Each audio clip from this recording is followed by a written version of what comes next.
Breaking bread with your mama and your papa breaking bread. Breaking bread with your mama and your papa breaking bread.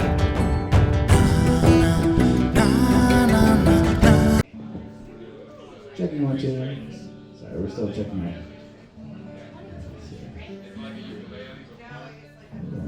How's everyone doing on this Saturday? Going to get F'd in the A on Saturday. Whoa. That's a South Park thing. I didn't mean anything bad. Well, my name is Jonathan Wagar. I was born in Mayfield, New York, which is a very small town. People around here might know Saratoga, I guess, Saratoga Springs, which is northwest of Saratoga. Very small town. Graduating class was probably like 80 people, I'm guessing. And let's see, I was born to a Sunday school teacher and a carpenter. And when I was 5, this is an interesting tidbit. I had a moth in my ear, and it was there for 5 days. I tried to drown it in the bathtub, and then I went to the doctor, and he took it out with tweezers. And the moth was still alive, so yeah. But I guess I'll relate this to music. So around that same time, I would say, yeah, I was 5 years old. My dad gave me his old albums, and he was into, I would say, Neil Young, the Beatles, all that old stuff. So he gave me his record collection, and that's what started me with music, I would say. It reminds me of the quote from Almost Famous, if you've ever seen it. There's the sister in the movie who she leaves her conventional life, I would say, and she's like, "You'll be cool someday," to her little brother. And it's like, "Look under the bed, it will set you free." And which was those albums, I would say. So like that, my dad gave me his albums, and this was after a short period of children's music, I would say, which I would sit in a rocking chair and listening to albums. But I would say it all started off with the Beatles, and oh God, I loved the Beatles. Once I heard the Beatles, it was amazing, and so that was a little weird. When I was in first grade, I had a teacher who also liked the Beatles, and she used to quiz me on Beatles songs every day, and I would sing her the lyrics, and then she said, "Do you know Rocky Raccoon?" And I didn't know it, and that's when I didn't know the Beatles' White Album, and so then I went out and got that, and got the White Album. It's amazing. So yeah. Also, like I was born into I would say a musical family. My mom played guitar a little bit, and my uncle played guitar. So like my mom taught me my first chords, which is just C, G, and D. Basically, you can play any songs with them if you feel you can.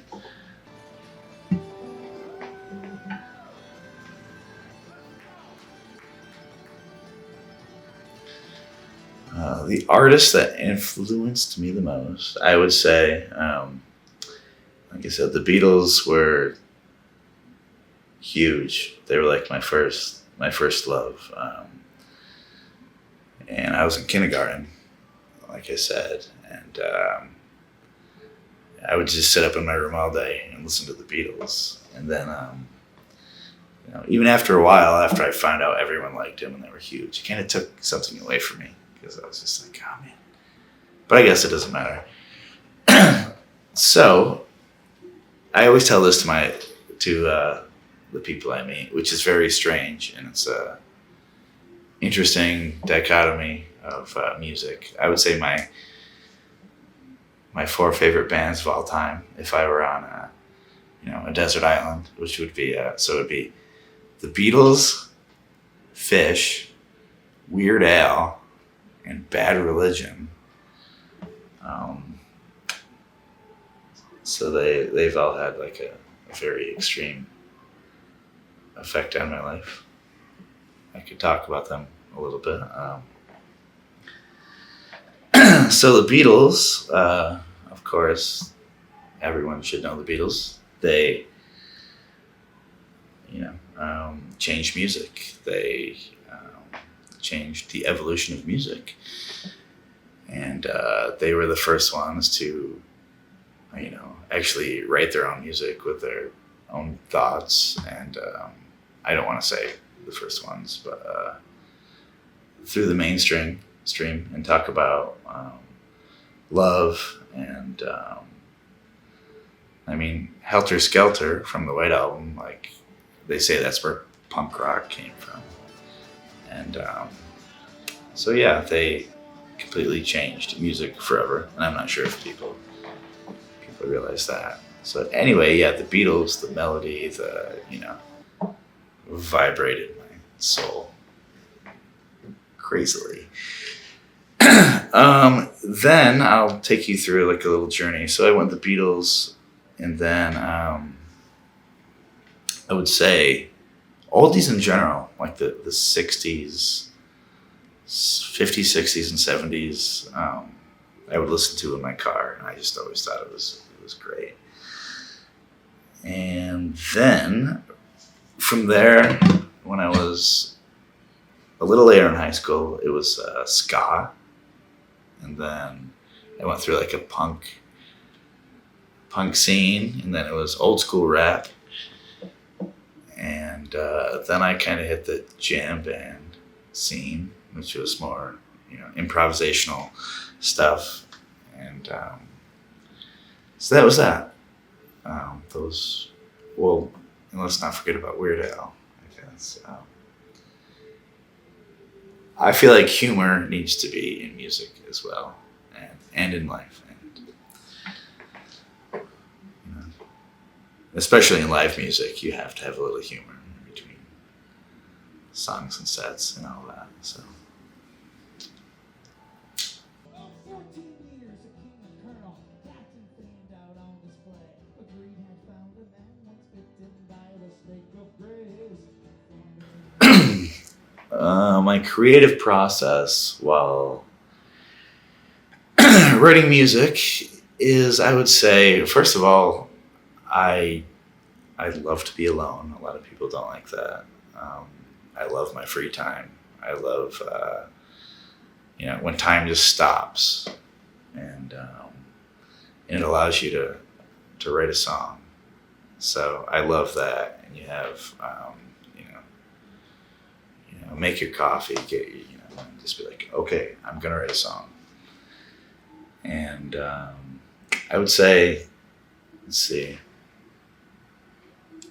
while writing a song, it's different for me. Like sometimes, and Willie Nelson said this, he comes up with writing songs like in his car, and sometimes I'll hear a song on the radio that has like a certain melody, and then I'll turn it off, and then it'll turn into a different melody in my head. And I remember one of the it's so weird. So I was driving home, and then I came up with the idea of this guy called Jean-Luc Scorn. I kept saying like Jean-Luc Scorn, and it just came from the radio, and I don't know why. So then I said, make up something about this character.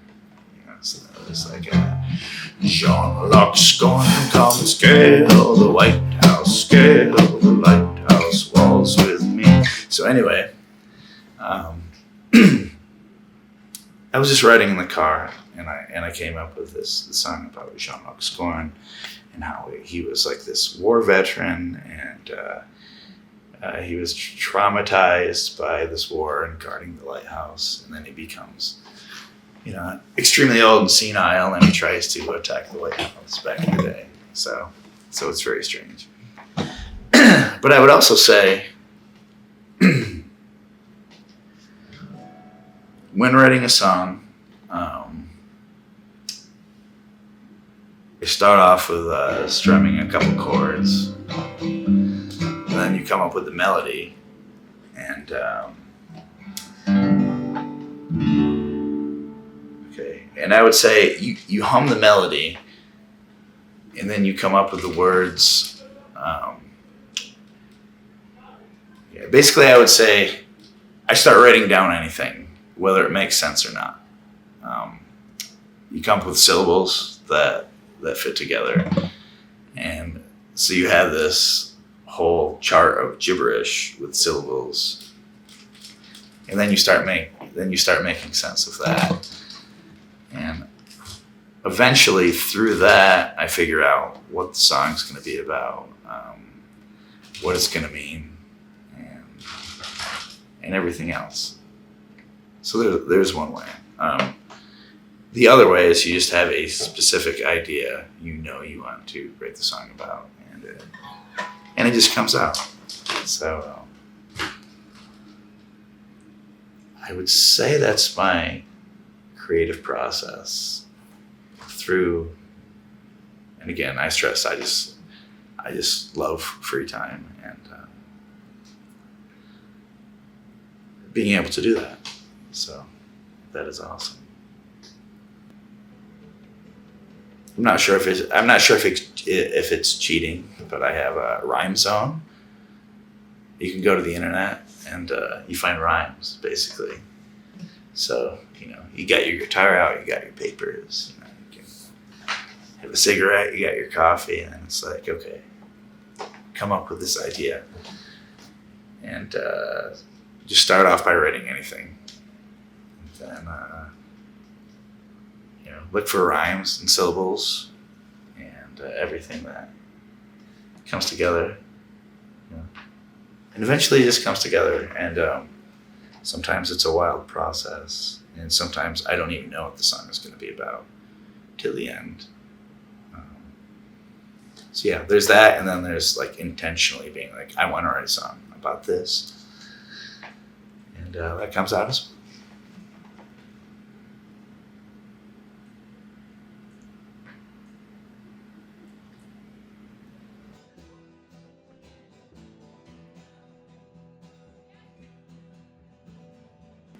My favorite song that I've written. This is actually a very tough question because I have not thought about it.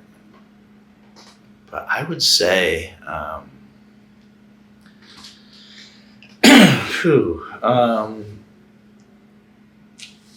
if I had to choose one right now, I would say it's this song called Captain Black, basically, which is like, my dad has always smoked Captain Black tobacco. He's like smokes a pipe, and his grandfather did and all that. So I decided to write this song about Captain Black, which is, I would say, a pirate song about a revolution that happens because of Captain Black. And I guess I like it because it holds all of the elements of, I would say it's very wordy. There's a narrative to it. And it has a middle section, which kind of shows like some composed skills as well. So it's piratey. It's about a revolution. And I was just very happy about the fact that I could put something together like that. And you never know until you do it. But the outcome was good.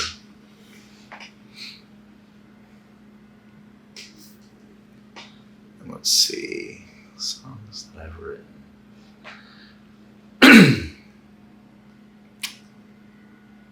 There's this song called Golden Rose that I've written that a lot of people like.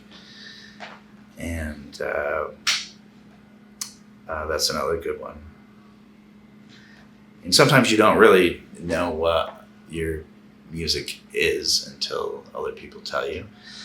So my friend's dad was dying, and I have this friend. Shout out to Kaylee, who's like my number one fan. And this was before I even put out anything, or I would just make CDs for her. But she loved the song, and she told me that her dad was on his deathbed, basically, and that before he was dying, like they sang him that song, and I was just completely taken back. And so you never know what it means to someone else. That was very profound for me.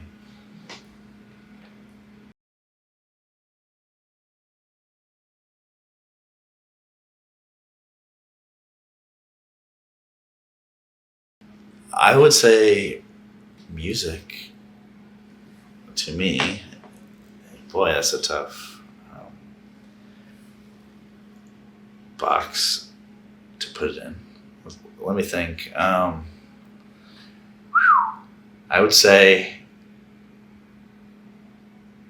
first of all, it makes me think of my 6th grade graduation song, which was what would the world be like without music? Beautiful music. Just think of what it means to you and me. So yeah, that always stuck with me as well.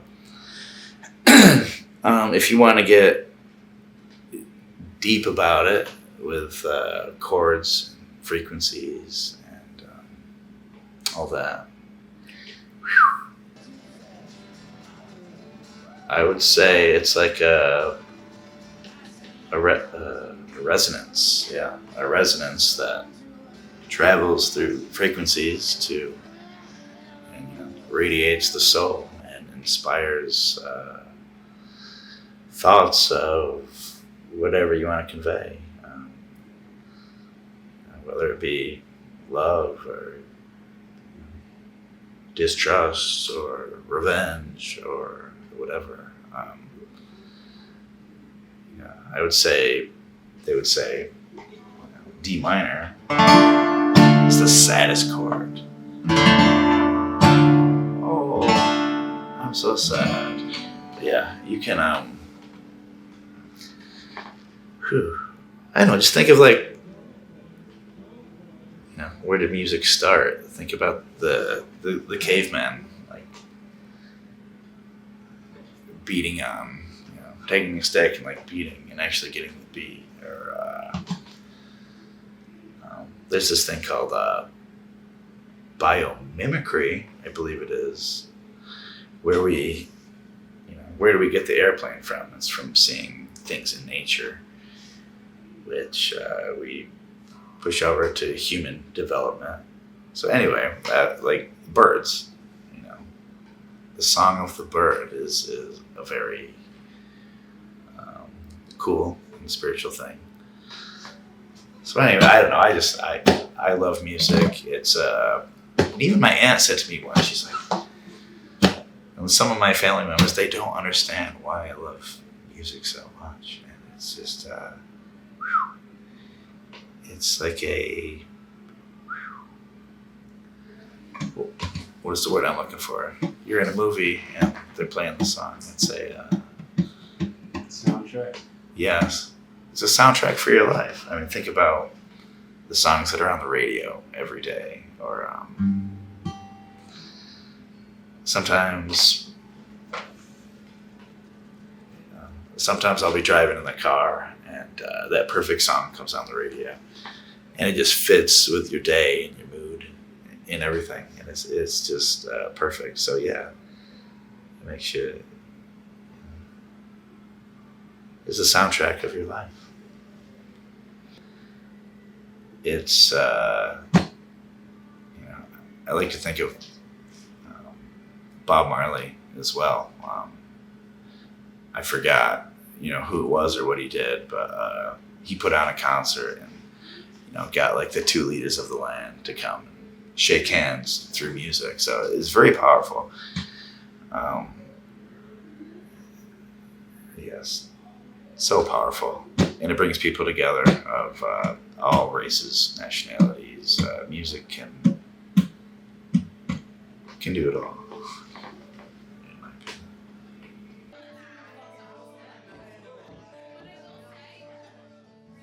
opinion. Yes, I'm always trying to write new songs, and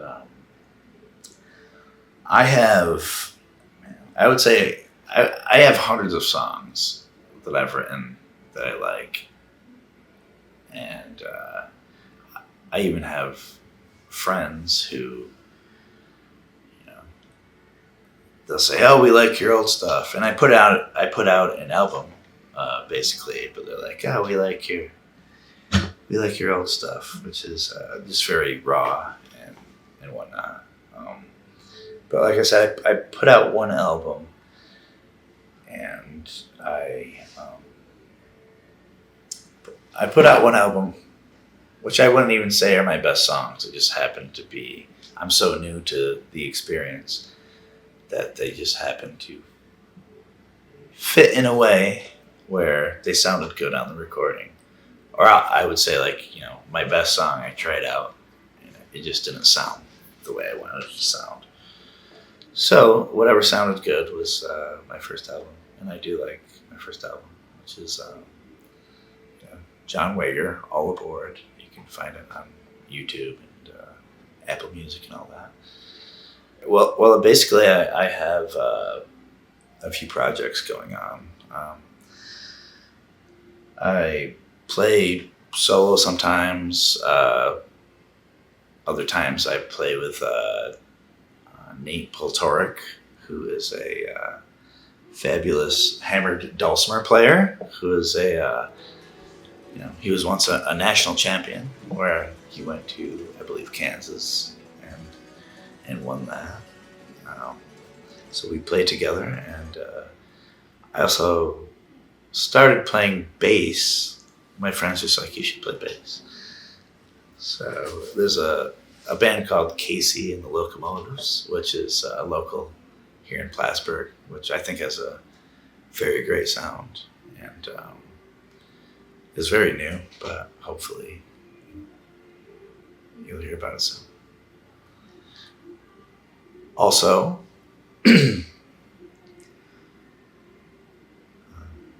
I'm always putting out new ideas for, I would say, like a new album. So, like I say, I'm always trying to use recording interfaces to lay down that perfect first track of that song. Just get the rhythm and the drums, and I have hundreds of songs. I'm just new to the recording thing, and I want to get them right. So yeah, always working on like a new album, and there's always tons of material, and I have different styles of music that I play. So yeah.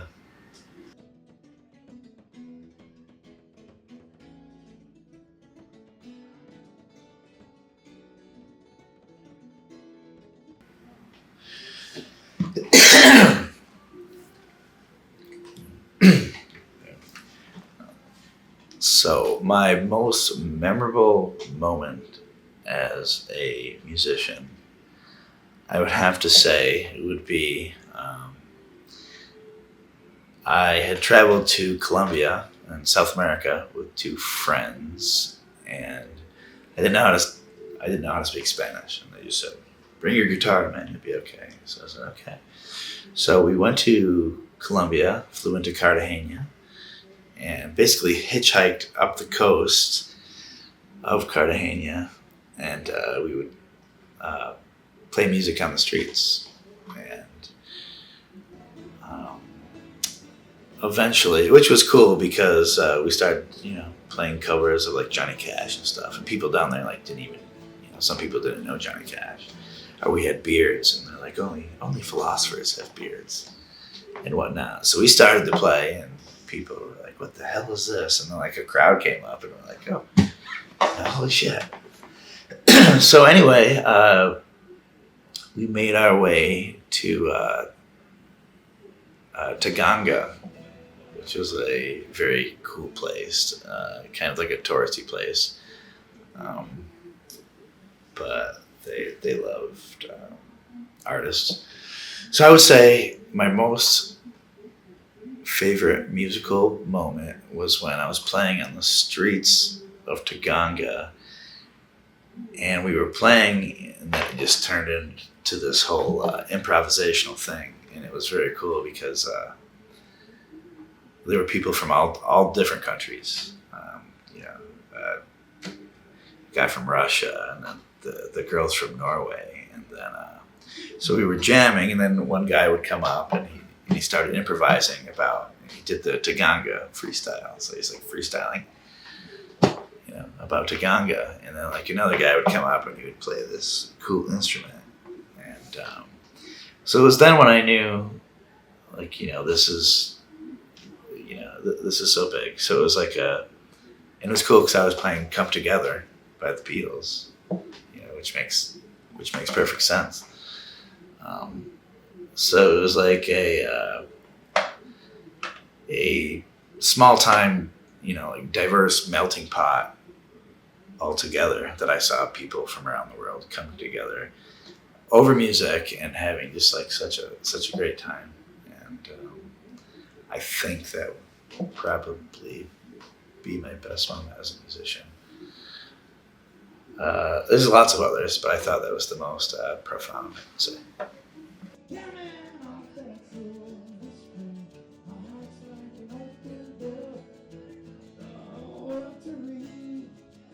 Well, I'll be the first to say that I don't know a lot about the music industry per se, and again, it's very different from small town to large scale. So it's very tough. So if you're like a small town artist and you put music on the internet, you get half a penny per listen, or something like that. Basically, what it boils down to is, I would say, I think playing live is where it's at. Large scale industry, I would say, seems kind of demonic to me, in a sense. Or, I'm very old school, so I grew up listening to vinyl, cassettes. I like the tangible kind of music, but I know it's very different these days. I feel like not a lot of people I know pay for 90 cents a song or whatnot. So the industry is very different. So and you basically sell your soul, I would say, in large scale. So my advice would be to save your soul. Don't let your ego get in the way. And again, I would say large scale, like they're in control of your image, your marketing, your money. I thought it was cool, or not cool, I guess. Well, Taylor Swift, she's like the fucking Beatles now. But I don't know if she lost her rights to the songs, but she started just basically, doing her albums over so she could have the rights to do it and all that. I kind of think I remember Snoop Dogg saying that, like, after every 7 years you can remaster and then maybe sell that again for something else. But yeah, I just feel like it's a whole bumblefuck of if you're in the large scale. But I'm very small scale. Obviously not doing it for the money. I do it because I love it, and I always just wanted to be like the old guy at a campfire when I was in high school, and I brought the guitar and we were out camping out. I could just play songs around the campfire. That was enough for me, just being a part of the experience. And so even if I'm the old dude at the campfire, that's good enough for me. But it's music. Could you tell them where they can find you, your social media handles, so on and so forth? Okay, where you can find me, I am located in Plattsburgh, New York. I just put out my first album, which is called John Wagar, JONWAGAR, All Aboard. So you can find that on, I believe, YouTube and Apple Music, and there's also another array of stuff that I don't know yet. You can find me here locally in Plattsburgh. I'm in a couple different bands. One is called The Low Men, who you can check out on Facebook or YouTube. The other is Casey and the Locomotives, which is a great band coming up, which I actually play bass in. Look for also Nate Poltorek, who is the dulcimer guy I play with. And so we have the Low Men. I would say John Wagar, Casey and the Locomotives, and go fuck yourself. I'm just kidding. That was it. I just didn't know. Got that. Edit that out. Freedom. Free time is everything. So, I would choose my free time over money. I would choose it over a job. I would, because when you have your free time, it's timeless. So when I do have that moment to, write a song, or, it seems endless. Like watching clouds as a kid. You used to be able to sit and watch clouds, and time didn't mean anything or any of that. So I've spent my whole life trying to slow down time.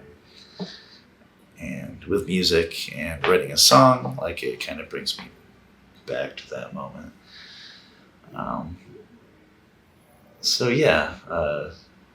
Some people believe that time doesn't exist. So find that place of timelessness for you, and bask in it. And be creative. Just be creative.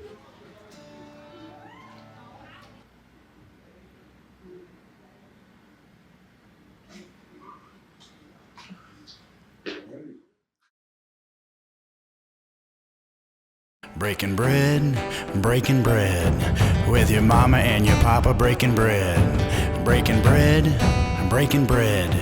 with your mama and your papa breaking bread.